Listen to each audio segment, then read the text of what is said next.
Hey friends, it's Miss Dow. I'm excited to talk to you guys today about the Continuous Learning website.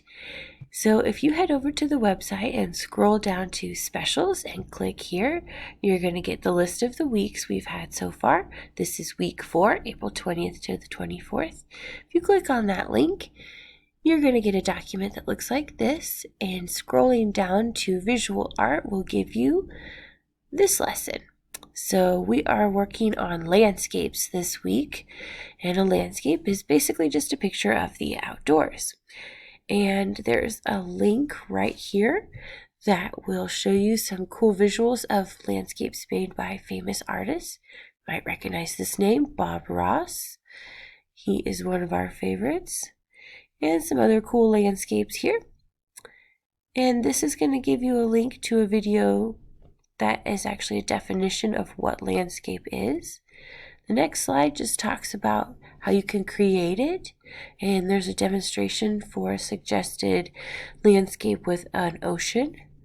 Lastly, step 3, how you're going to reflect on your project, what you learned, how you made it, and what did you include in your landscape? What kind of details? You can share that with your family members. Even a stuffed animal or a pet would be fun. Even Seesaw. You can post it there. We can check out what you're doing. So that's a pretty cool resource for you. Also, right down here, if you click on this, it's going to give you a link to a choice challenge board. A lot of different cool activities for art experiences from home, down to even a virtual field trip to the very famous Louvre Museum in Paris, France.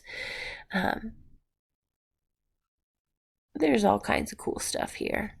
So all of that is there for you on the website. You can also find this information in the packet if you pick one of those up. And last week's lesson was to make a still life. So I made one, and they said to find toys like this little teapot I borrowed from my daughter and her kitchen playset. I also borrowed some blueberries and a bowl and a teacup, and then I drew this with crayons on a grocery sack. So if you don't have a lot of paper at home, you can take paper sacks, cut them into a rectangle or really any shape you want, and do your art project on that. It's a great way to recycle. And then after I drew the still life with crayon, I added some decorative tape to make a border, kind of like a frame for it. So that was my project from last week, and this week I'll be making a landscape, and I will be posting another video to share that with you, and I'd love to see what you're doing on Seesaw. So hope you're doing well, hope you are living peacefully, and know that I love you, and I hope you're being creative. Take care, friends.